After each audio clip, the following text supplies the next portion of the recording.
Hello, j'espère que vous allez bien. Aujourd'hui on se retrouve pour une première vidéo sur ma chaîne YouTube.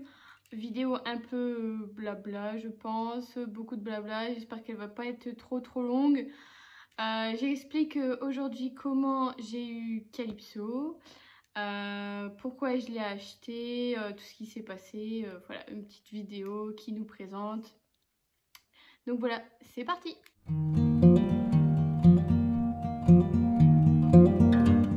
Tombée sur une annonce sur Facebook. Je suivais un groupe qui sauvait des chevaux et tout ça. Et du coup, je suis tombée sur le frère de Calypso, magnifique, il était étalon, grosse encolure, du muscle et tout ça. Et je me suis dit, oh là là, il est magnifique et tout. J'étais encore jeune, insouciante, voilà, je venais de finir l'école. J'en parle un peu à ma famille et bien sûr, vu que je travaillais pas, ils vont pas dire oui, vas-y, lance-toi dans un achat d'un cheval et tout, alors que tu n'as pas de sous, que que tu sors de l'école, que t'as pas de taf et tout. Du coup, je me suis dit, bah écoute, vas-y, lance-toi. J'avais un peu d'argent de côté, mais vraiment un rikiki, n'est-ce pas? Et du coup, toute ma famille m'ont aidé à acheter Calypso. Et je pense que je les remercierai jamais assez pour ça. Du coup, je contacte la personne qui s'occupait des adoptions pour lui demander s'il était toujours adoptable, machin, et si si je pouvais le réserver. Malheureusement, il y avait déjà eu quelqu'un dessus. Et il était déjà adopté. Du coup, la dame m'a dit, bah écoute, j'en ai deux autres à adopter. C'était quoi? Je crois que c'était une autre jument, mais elle était un peu plus petite. Et moi, je voulais quand même pouvoir un peu genre sauter et tout ça. Du coup, bon, je voulais un modèle un peu plus grand. Et elle m'a dit, bah écoute, j'ai encore la sœur de l'étalon qui s'appelait, je ne sais plus, Sioum, un truc comme ça. J'ai encore sa sœur à adopter. Donc elle m'envoie une photo de Cali qui s'appelait Campbell à l'époque. Et du coup, elle était trop mignonne et tout, elle avait une petite tête. Je dis bah écoute, vas-y c'est parti, je l'adopte. Donc ça s'est fait très vite, au bout d'une semaine je pense que j'allais la chercher en fait. Donc entre deux bien sûr je vais trouver un vent, je vais trouver quelqu'un qui puisse me conduire parce que j'avais même pas le permis à l'époque.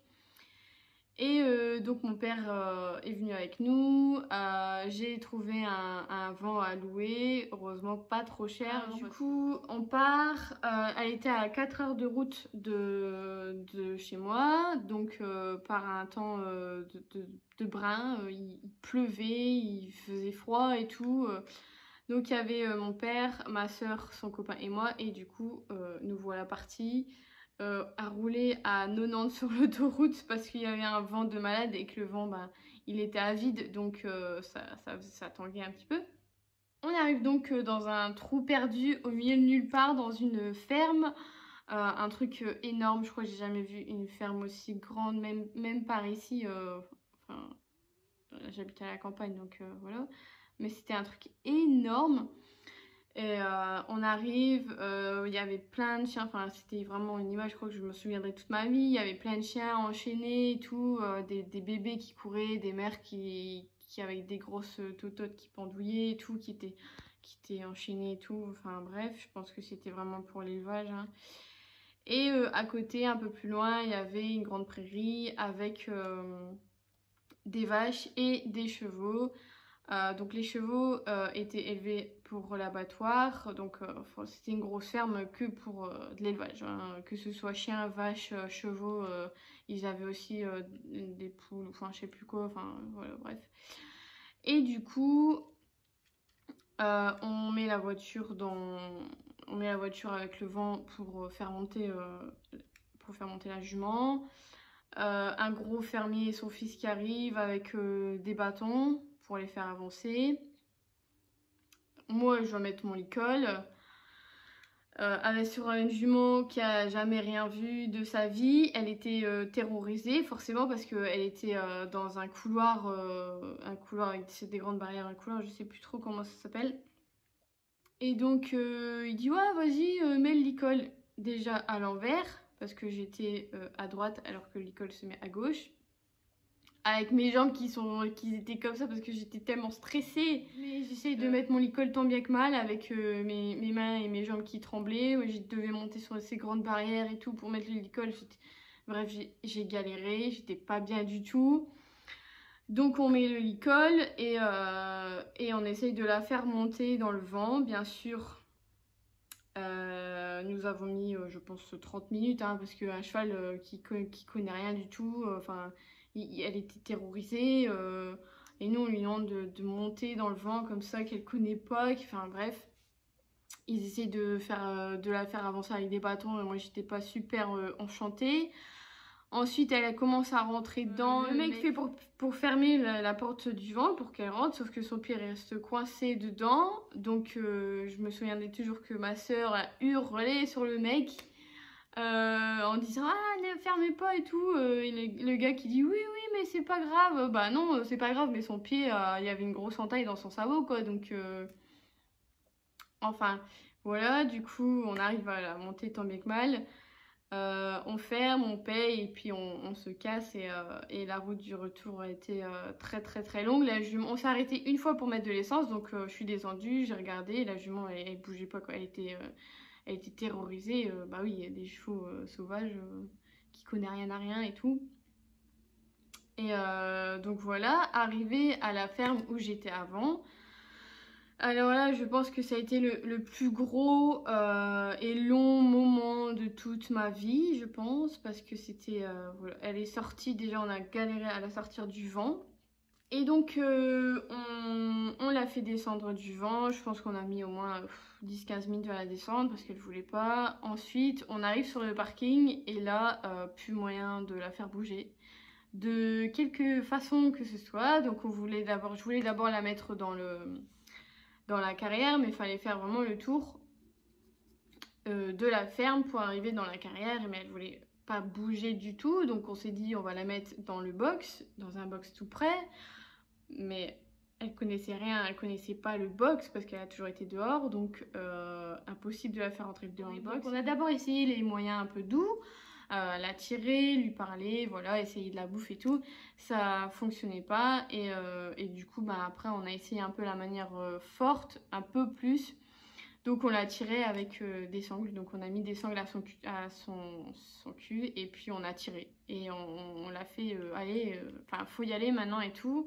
Donc après plusieurs heures de débat avec la jument, on a réussi à la mettre dans la carrière et là on l'a laissée là pour la nuit pour dire qu'elle se détende un peu. On a laissé à boire, à manger.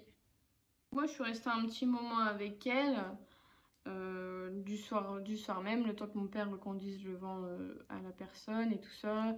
Elle sentait très très fort la vache vu qu'elle se... Enfin, ça me dérange pas trop, mais là je crois que j'ai dû la laver au moins 3 fois avant qu'elle ne sente plus cette odeur de ferme, de vache, enfin de vraiment dégueulasse, quoi, et qu'elle sente vraiment le cheval. Donc voilà, c'était la petite explication sur le pourquoi du comment, du où que j'ai eu Calypso. Ça fait un moment aussi que je voulais faire des vidéos, j'ai jamais osé me lancer. Je pense comme tout le monde, la première vidéo, on se dit ouais, enfin, on a peur d'un peu se taper la honte et tout. Entre temps, j'ai changé d'écurie. Je suis dans une autre écurie, vraiment écurie. Avant, c'était plutôt une petite ferme. Maintenant, je suis dans une écurie pour commencer le travail. Enfin, commencer. Elle a déjà 8 ans, mais bon. Pour faire un autre travail, parce qu'on a eu pas mal de petits soucis. Mais je pense que je ferai une deuxième vidéo pour expliquer tout ça et expliquer pourquoi j'ai changé d'écurie à un moment donné. Parce que ça n'a pas été tout rose, tout violet. Et du coup, je ferai plutôt des vidéos, enfin j'essaierai en tout cas, sur le fait d'être maman et propriétaire. Parce que je suis maman depuis 3 mois maintenant.